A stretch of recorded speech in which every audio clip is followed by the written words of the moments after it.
National education consultants association మరియు Adi Shankara university ఆధ్వర్యంలో the biggest education expo in Nellore. మీరు చాలా ఫిట్గా హెల్దీగా యాక్టివ్గా ఉన్నారు. మీకు 60 ఏళ్ళు 62 ఏళ్ళు కనిపిస్తున్నాయి. అంతకంటే ఒక రోజు కూడా ఉండదు. నా వయసు నాలోనే ఉంది. అది అది మీ బాడీకి మీరు మీరు అది కూడా అప్పటి నుంచి ఉన్నారని చెప్పారు కాబట్టి మేము అనుకుంటున్నది. బట్ యాక్చువల్లీ చాలా ఇంకా fit and young at heart. కానీ మీరు చాలా రెగ్యులర్గా ఎక్సర్సైజ్ చేస్తారట కదా? చేస్తాను. ఏం చేస్తారు రోజు? వాకింగ్ చేస్తాను. అంతే ముందు వచ్చి థ్రెడ్మిల్ అదంతా అప్పుడు చేశాను. తర్వాత సైక్లింగ్ అదంతా చేసేవాడిని. ఇప్పుడు మార్నింగ్ 4 o'clock లేచి పార్క్కి వెళ్ళిపోతాను. పనకాల పార్క్ 10 kilometers நடப்ப. அப்படியெல்லாம் இப்போ எங்கேம்மா இல்லை. அப்போ எங்கள் அம்மாவும் இல்லை நான் நடக்கும்போது. నేను వాకింగ్ నేను చెయ్యాలి అని అన్నప్పుడు మా అమ్మ లేదు, 85లో చనిపోయింది. కానీ అంత బాగా చూసి ఆవిడ బాగా చాలా వైభవం చూశారు, అంత సక్సెస్ చూశారు, మంచి లైఫ్ చూశారు. అమ్మకి మీరు ఇచ్చిన పెద్ద మా నాన్నగారే చెప్పారు, నువ్వు ఏదేది అడుగుతున్నావో అదంతా నా పెద్ద అమ్మాయి నీకు చేసిస్తుంది, నేను ఇవ్వగలను. మా అమ్మ నాన్నగారు 7 years ఉండేటప్పుడు చనిపోయారు. அப்போ எங்கள் அம்மா சொல்லுவாங்க, இந்த பொண்ணா இது ஒரு களிமண்ணாச்சேன்னுவாங்க. ఈ పిల్ల இந்த பொண்ணு நீ அவளை சொல்கிற, நீ களிமண், அவத்தான் உன்னை வச்சு கோபுரத்தில் வச்சுட்ருக்க போகிறப்பார் அப்படின்னு. உனக்கு என்னென்ன நீ ఆశపడ్రియో, పశు వీడు అదే ఇల్లు వాకిలితో కారు అంతా అన్ని బాగా ఉంటావు నువ్వు ఈవిడ వల్లని. నీ చిన్నమ్మ దేనికి రాదు, గడప దాటిపోతుంది. అలాగే అయింది. ఇప్పుడు ఎక్కడున్నారు మ్యామ్ మీ సిస్టర్? చనిపోయింది 45 yearsలో. చాలా చిన్న వయసు. ఆవిడ రాత అంతే, పెద్దవాళ్ళని మాట அது நம்பி நல்லபடியாக இருக்கணுமா. பெரியவங்க பேச்சு கேட்கணும், தன் இஷ்டத்துக்கு ஆடக்கூடாது. ஆடாத ஆட்டம் எல்லாம் ఆడిటా పోగ వేండియ ఇడం அதுதான். రంజని గారు కూడా ప్లేబ్యాక్ సింగర్ కదా? అంజలి గారు కూడా ప్లేబ్యాక్ సింగర్. ఎల్ఆర్ అంజలి. అవును, కొన్ని పాటలు పాడింది. అమ్మా కానీ బాగుంటుంది, అందంగా ఉంటుంది, మంచి కలరు. నేనే నల్లగా ఉన్నాను. మీరు అక్కడ నలుపమ్మా? అయ్యో ఆవిడ చాలా బాగుంటుందమ్మా. అదే పెద్దవాళ్ళంతా చెప్తారు, ఆవిడ తెల్లగా ఉంటే ఈవిడనే కళగా ఉంటుంది అంటారు. పిక్చర్ యాక్ట్ చేయాలని అడిగారు, చెప్పేసి. మీకు వచ్చిందా పిక్చర్ ఆఫ్ యాక్టింగ్? ఓ, అందులో ఈ స్టైల్ అప్పటి నుంచి ఉందా? పెద్ద బొట్టు అప్పటి నుంచి నీట్ బొట్టు, తిలకం అది పెడతా.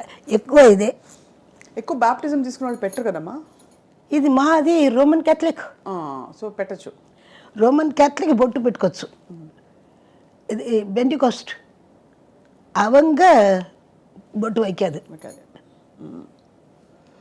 அது கையில் பைபிள் வச்சுக்கிட்டு அப்படியே சுற்றிக்கிட்டே இருப்பாங்க. அவங்க பார்த்தாலே ஒரு மாதிரியாக இருக்கும், எனக்கு பிடிக்காது.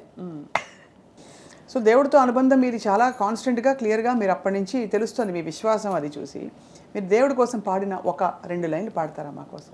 అమ్మవారి పాటలు ఎక్కువ ఇక్కడ క్రేజ్. అవును, నా పాటలు చాలా ఎలా ఉంటాయి అమ్మవారి పాటలు? అంటే మాస్ బీట్లో ఉంటాయా లేకపోతే సాఫ్ట్ మెలడీస్? సాఫ్ట్ మెలడీస్ ఉంది, బీట్లో ఉంది.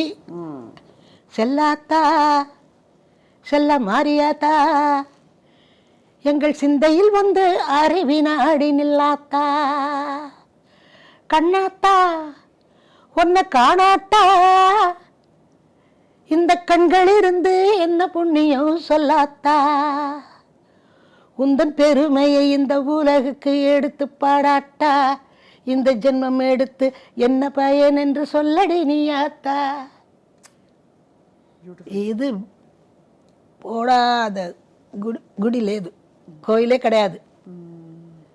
அதே மாதிரி இது போகனா கற்பூர நாயகியே கனகவல்லி కాళీ మగమాయి కరుమారియమ్మ. ఇది మెలడీ సాంగ్. ఇది ఉంది, అది ఉంది, ఉడుకు ఆ పాట ఉంది. నేను పాడేటప్పుడు ఇది అమ్మవారు వచ్చేస్తారు. మీరు అటు దైవాన్ని ఇటు లోకాన్ని అందరినీ మీ పాట, మీ వాయిస్, మీ ఎనర్జీ అంతా అందులో పెట్టి పాడడం. అది చెప్తున్నాను కదా, అందరికీ ఈశ్వరి అదే ఇచ్చారు. అల్లారు ముద్దుల గాయని అని ఇచ్చారు. పంచభాష ప్రవీణ దాసరి గారు ఇచ్చారు నాకు టైటిల్. ఎల్లరిని అలరించే ఎల్లారీశ్వరి. మన నారాయణ రెడ్డి గారు కూడా ఏదో చెప్తారు, బాగుంటుంది. ఎల్ అంటే లవ్, ఆర్ అంటే రొమాన్స్. మీరు ప్రొనౌన్సియేషన్ చేస్తున్నారు కదా వర్డ్స్, స్పష్టంగా ఎల్ అన్నప్పుడు మనం ఎల్లారీశ్వరి అంటాం కదా, ఎల్ ఎలా చెప్పారమ్మా? L L R LR Eswari. Eswari, అది స్పష్టత. అది మీ పాటలో అదొక భాగం అయిపోయింది. LR Eswari. LR Eswari, beautiful. ఇప్పుడంతా షాపింగ్ అది చేస్తారా? నీ ఇప్పటిదాకా ఏ షాపింగ్కి వెళ్ళే, మరి ఎవరు అప్పుడు మా అమ్మ కొని ఇచ్చిందే ఉంది నాకు. అదే ఒక గుడికి వెళ్తే అక్కడ సన్మానం చేస్తారు. గుడిలో ఇచ్చిందే ఇది గుంటూరులో. ఒక దేనికే వెళ్ళాను, అప్పుడు చీర పెట్టి నాకు ఇచ్చారు, గుంటూరులోని చీరది. మీరు ఏ సింగర్తో అయినా పాడలేదా? యేసుదాస్ గారితో పాడారా? ఎక్కువ మలయాళం పాడాను, తమిళ్లో పాడాను, తెలుగులో పాడాను. Hello my dear wrong number,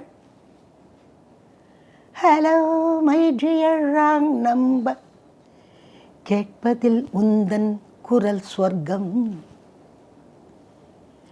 நேரிலே பார்த்தால் என்ன வெட்கம். అంత అందులోనే భావం అంతా ఉండాలి.